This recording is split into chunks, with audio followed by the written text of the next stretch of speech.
Well, he did save my life quite powerfully. So this goes back to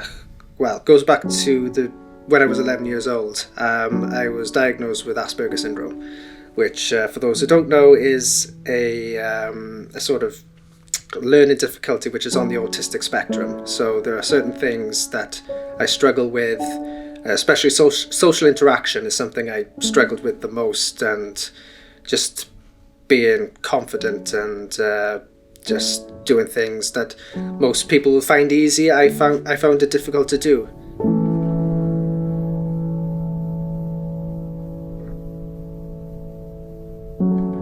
One thing that people with autism struggle with is unfamiliarity. It gets them quite distressed and a bit apprehensive of certain things.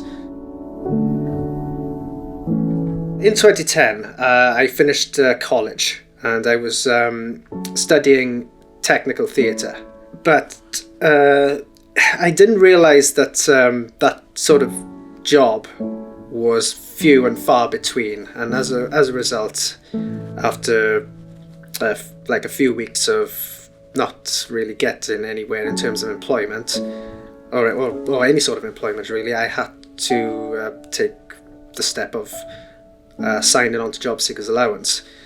And I just, it was a bit of an odd sort of weird territory for me because it's not something I was familiar with.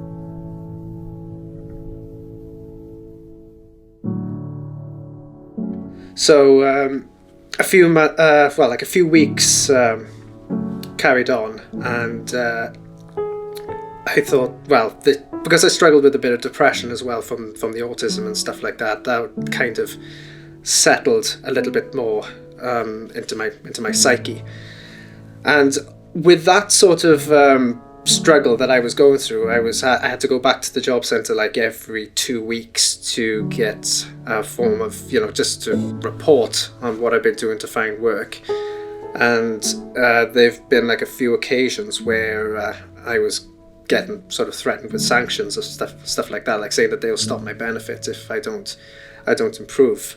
And when I had like one interview after the next, which didn't end up with me getting a job, I started contemplating whether or not it was all worth it in the end. And with this sort of cycle of going back to the job centre, getting threatened with my benefits being cut, the thing of struggling, getting out of the comfort zone and being sort of locked in a sort of bubble in a way of inevitability, I thought it was. I started thinking that maybe things would be best for me and for everybody else if I just wasn't around anymore, really. And this was probably one of the darkest periods of my life where I was thinking of basically taking my own life.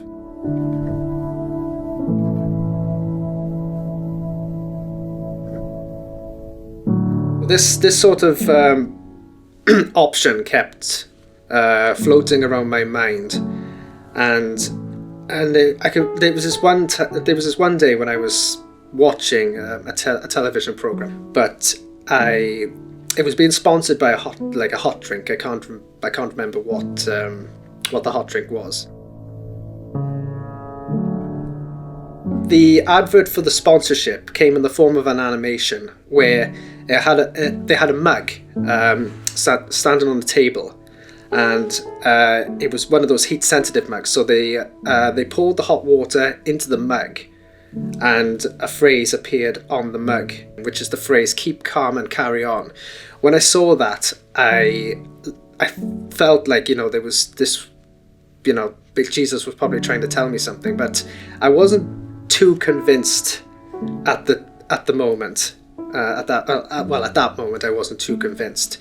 So, but it was enough for me to just keep thinking on that sort of phrase.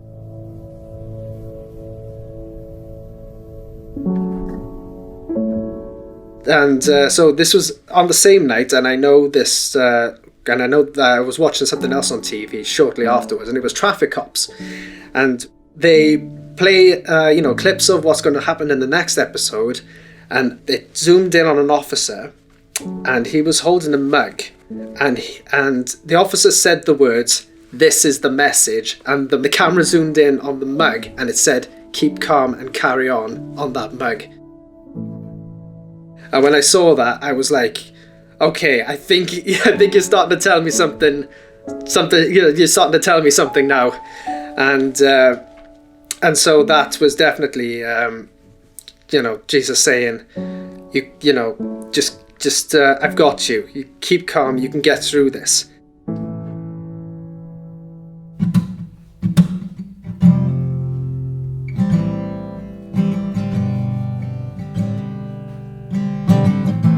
I was going to my local college quite regularly during that sort of job seeking period, and when I had my last interview with the job centre, my tutor, he took me to the job centre, and we started to just talk about what's happening and why is this why am I getting these sanctions. So when I've somebody who suffers from a learning difficulty, it turns out I should have been on a special program where I would see a support worker and also getting extra help when it comes to searching for jobs.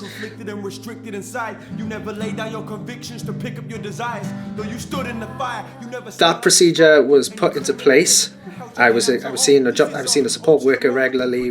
I was having support with the job seeking, and about a week after that happened, I managed to get a job. Now I'm proud of my friends.